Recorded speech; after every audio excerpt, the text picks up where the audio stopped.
Anyhow, this morning I have a great pleasure. A number of you know our Americanism speaker because he's an ex officio member of the Dallas chapter. He's been around here a long time. Dr. James Jefferson Johnson, Jr. is a native Texan born in Sweetwater. He received his bachelor's degree in art education at West Texas State University in 1957, master's degree in public secondary school administration with a minor in art was completed at the University of Texas at El Paso in 1964. He was awarded his doctor's degree in art education with a minor in art at the Pennsylvania State University at State College, Pennsylvania in 1967. He taught art, and I hope I get this right, at Ysleta? Good. Ysleta High School in El Paso for 7 years, and drawing and art education at the University of North Texas for 27 years. He has studied watercolor with well-known artists including Boar Utter, Buckley McGurran, Arnold Lindar, and a bunch of other guys that I don't know. But you spent a lot of time with some great people on that. Since 1968, Dr. Johnson has been intensely involved in community activities. His area of involvement have included the Denton County Theater, North Texas Area Art League, the Greater Denton Art Council, the Denton County Historical Society, Denton Chapter number 23 of the Texas Society of the Sons of the American Revolution, and Trinity Presbyterian Church. James also has served as the State SAR Historian, the State Color Guard Commander, and is the recipient of the Patriot Medal. Ladies and gentlemen, please welcome Jim Johnson.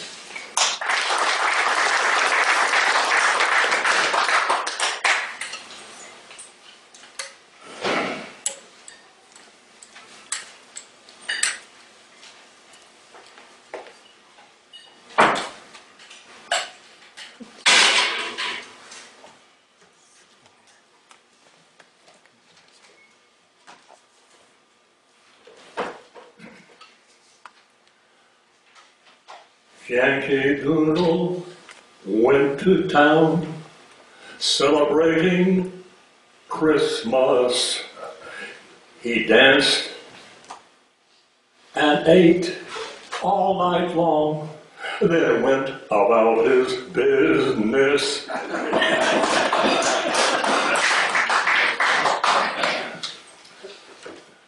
There are actually 3 parts to this presentation, and usually when I make a presentation, I introduce myself as my alter ego, whom several of you know, John Trumbull, painter of the American Revolution. And I also do a program on John Trumbull. But today I would like to concentrate on 3 areas.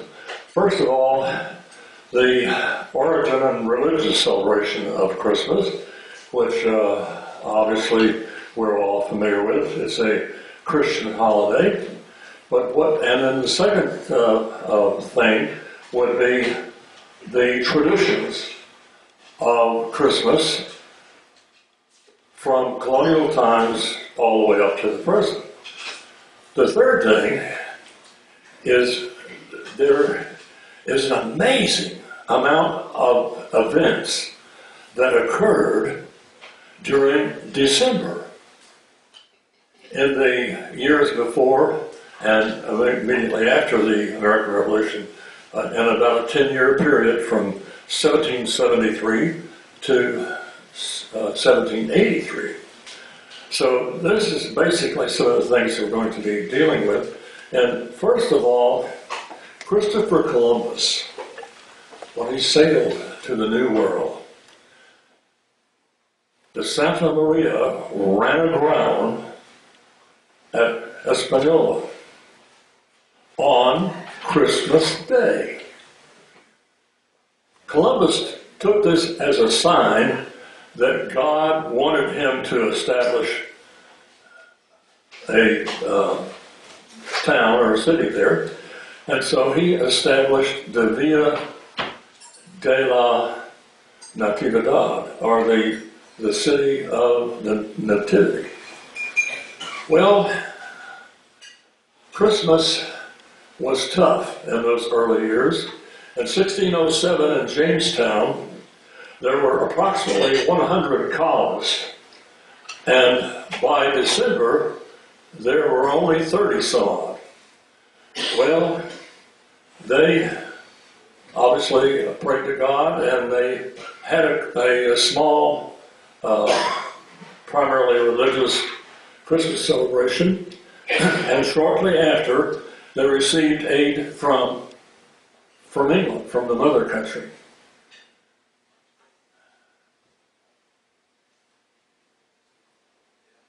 In terms of, again, the religion, you have to look at the two geographic areas. First of all, New England, and then secondly, the South, of which Virginia was primarily the main focus. In the North, in New England, the Puritans actually passed a law against Bacchanalian Christmases. Any secular celebration of Christmas was against the law. Cotton Mather, whom many of you may have heard of, said, "Can you, in your conscience, think that our holy Savior is honored by mad mirth, by long eating, by hard drinking, by lewd gaming, by rude reveling?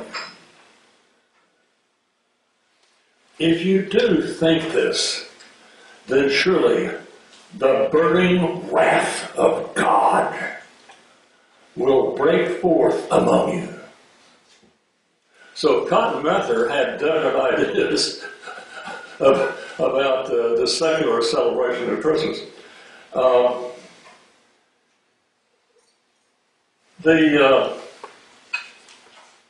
The celebration of Christmas, particularly in Virginia,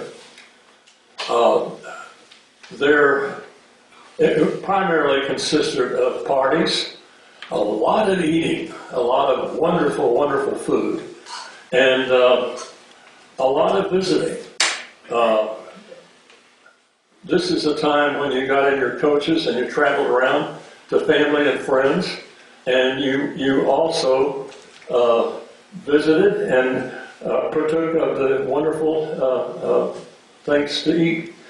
And among the things to eat was the traditional Christmas dinner. And it wasn't just at Christmas, all during the 2-week period, there was a lot of this kind of thing. I'd like for my dear friend John Greer to pass these around. Dancing, as I said, was another one of the popular amusements during the 18th century, particularly in the South, in Virginia. This one is actually a little later. This is 1789 at the White House, and this is George Washington entertaining guests, and they're dancing probably the Virginia Reel. Santa Claus is very, very popular in our culture, and the idea of gift giving is relatively new. During colonial times, there was very little gift giving. Masters would reward slaves, usually on the day after Christmas, by gifts, and the children sometimes would get gifts. But the idea of mutual gift giving is a much later idea, the 1840s and about the time of the Civil War in the 1860s. In 1842, a teacher in Williamsburg, as a matter of fact, was from Germany, and he brought over the custom of the Christmas tree. And the Germans actually celebrated St. Nicholas Day on December 6th. In 1860, just before the Civil War, there was a political cartoonist by the name of Thomas Nast. And Thomas Nast is the one that created the image that we call Santa Claus.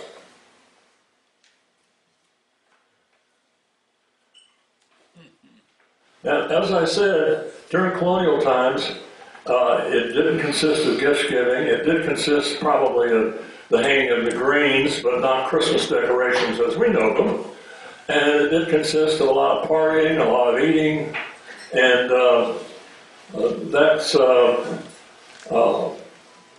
there was a missionary by the name of Philip Fithian, and Mr. Fithian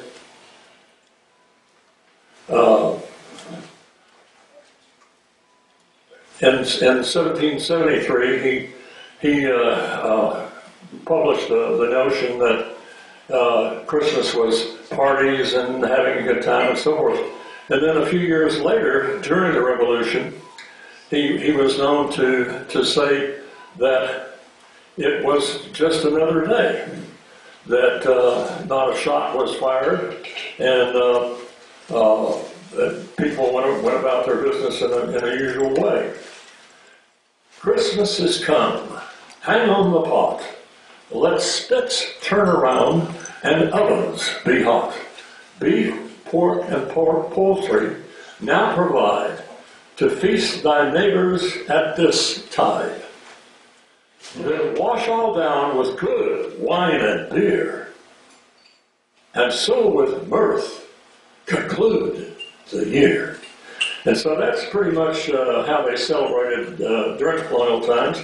And then, as we know, it evolved into what we do today. The third thing that I want to share with you is there's an amazing amount of events that occurred during December, during the American Revolution and the period just before. December 16th, 1773, the Boston Tea Party, where some patriots donned what they thought was Native American-like clothing, and they threw the tea cask into the harbor. This was the first really physical act of aggression on the part of the colonists. In 1773 also, on December 25th, there was a petition to remove or recall Governor Hutchinson, who was the British governor of the colonies, and he lived in the palace in Williamsburg. This also in December of 1773, the first Jewish sermon was printed in the colonies. In 1774, on December 12th, George Washington signed the Fairfax Resolve, which barred the import of slaves, and it also had an impact on exports. December 14th, 1774, John Sullivan and 400 New Hampshire militia seized Fort William and Mary, which was an early military action in the Revolution. On December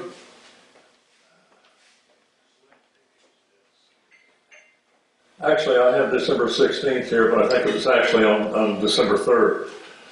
John Paul Jones raised the first American flag, which was called the Grand Union flag, aboard the flagship Alfred, and he was a lieutenant, and I usually say a young lieutenant raised the flag, and it just happened to be named John Paul Jones. But anyway, here's John Paul Jones. On December 31st, 1775, General Montgomery, who was in charge of the troops who invaded Canada, was killed, and he died. And here, as a matter of fact, if I'm in the persona of John Trumbull, this is one of my paintings, John Trumbull's paintings, and it's the death of General Montgomery.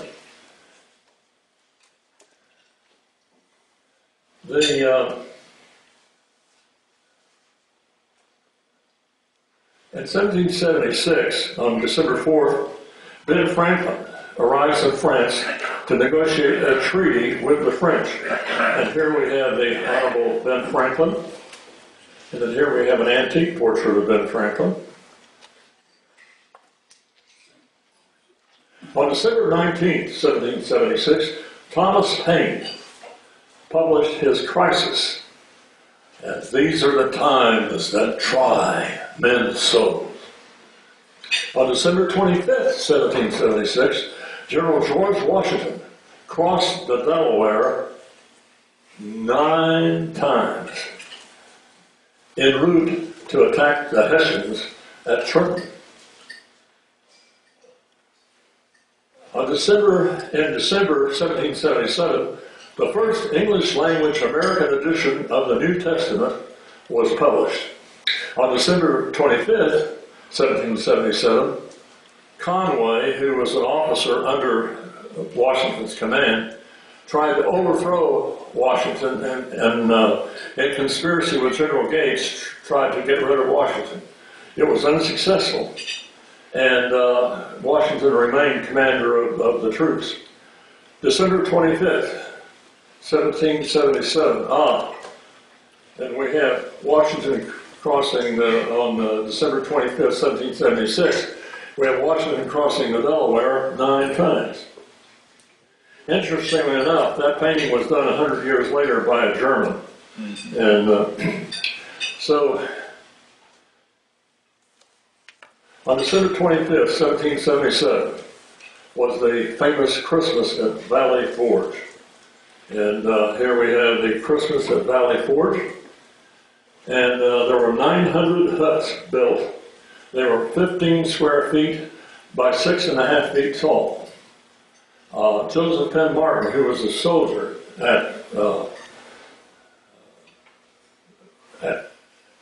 that encampment, the leaves and the ground were as wet as water could make them. Forced by old master necessity, forced by old master necessity to lie down with 2 other of our constant companions, fatigue and hunger. In December 1778,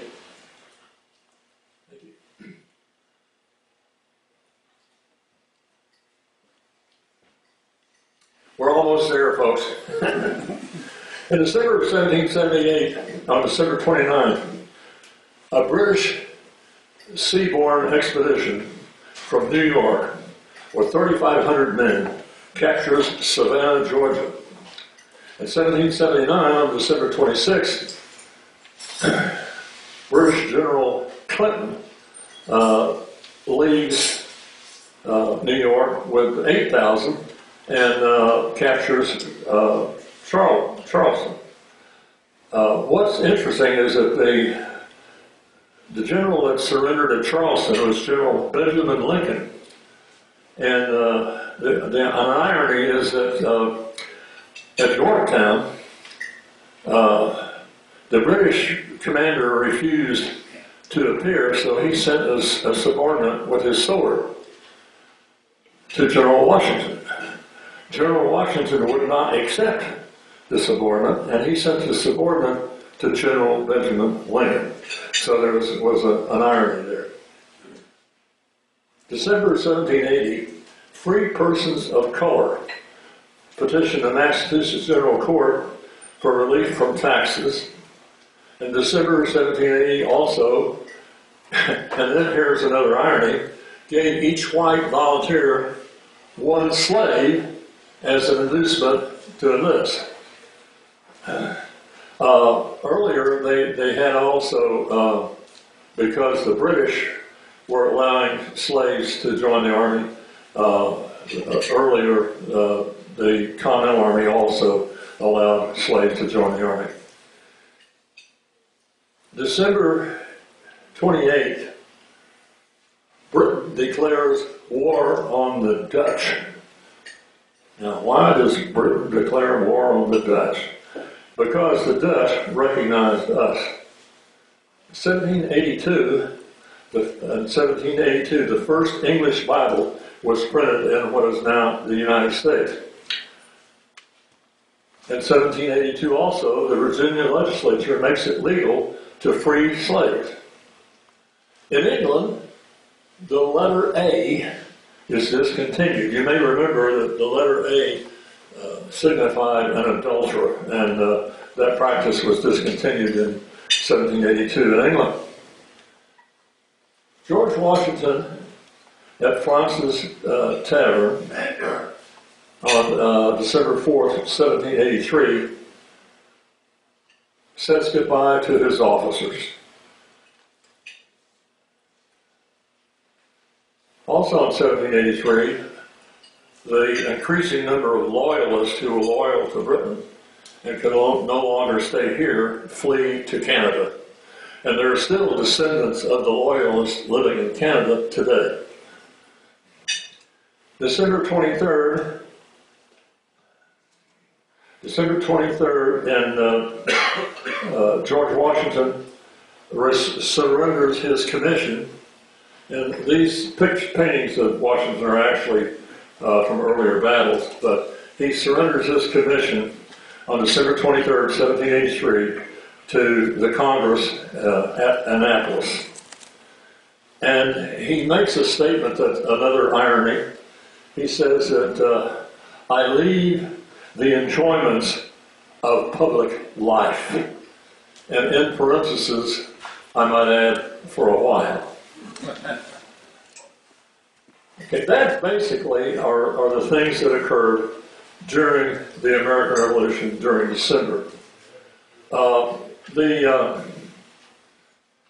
It's interesting to note that both Monticello and Williamsburg sell these Christmas tree ornaments, of which I have several at home. That is a continental musician. The musicians wore red coats like the British. And of course the capital of the colonies during the colonial period was Williamsburg. And a lot of the customs that we've talked about are ones that are still practiced today in Williamsburg. And here, some of you may recognize Ron Barker and his lovely wife, and myself. This was when we were at Williamsburg. Yankee Doodle went to town celebrating Christmas. He ate, he danced, and he drank all night long, then went about his business.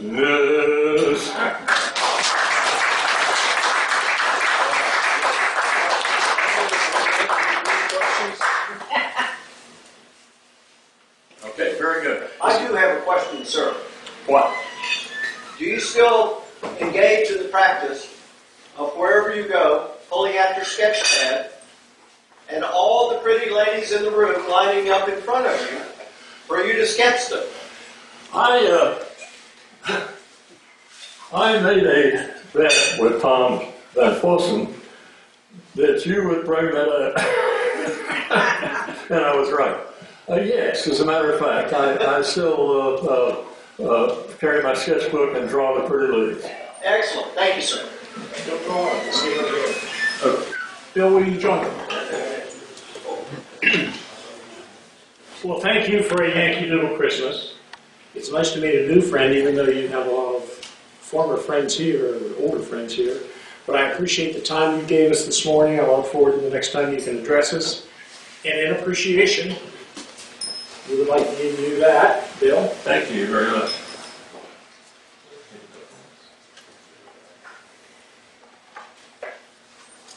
And the Liberty Bell.